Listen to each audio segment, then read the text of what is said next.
Hello, ladies and gentlemen. Welcome to our chapter 2. Welcome to our chapter 2. And I would like to thank all who procured my book or got themselves a copy. You can open chapter 2. Chapter 2 is on page, let's see. Chapter 2 is on page what? Page 8. Chapter 2 is on page 8. And let's read together. Let's read together. And from chapter 3, we'll be calling some of us to read.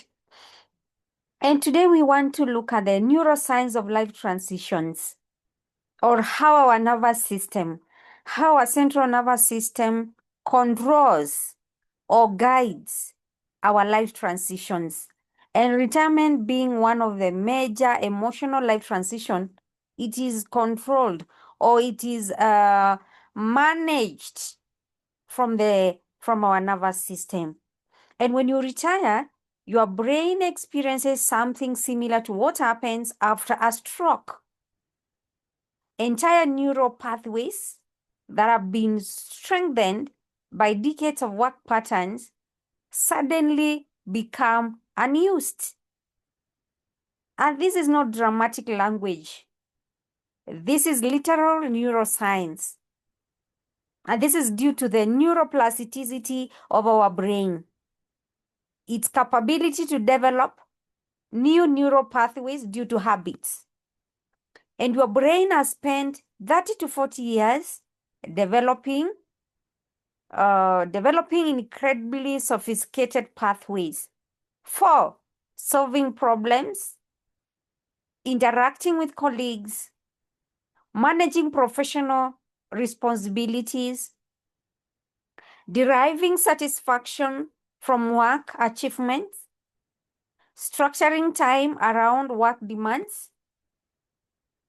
And when these pathways are not used, they begin to atrophy, or they begin to become weak. They begin to start dying.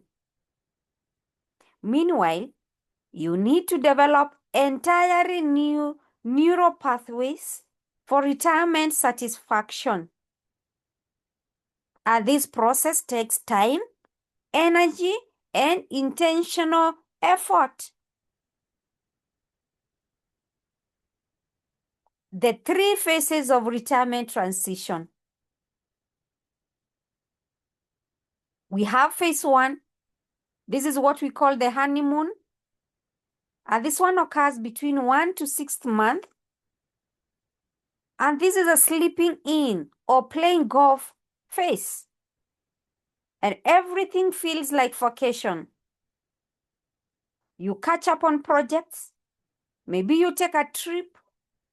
You enjoy the freedom. And most people feel great during this phase.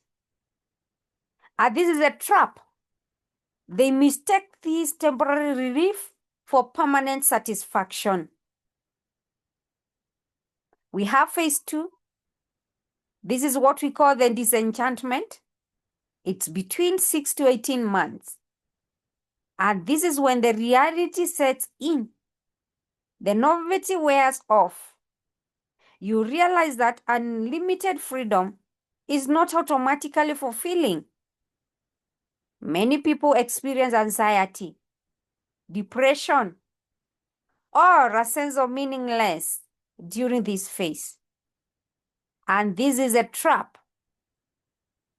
People think that they have made a terrible mistake or rushing back to work.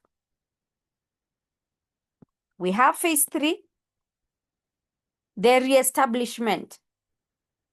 And this occurs between 18 plus months.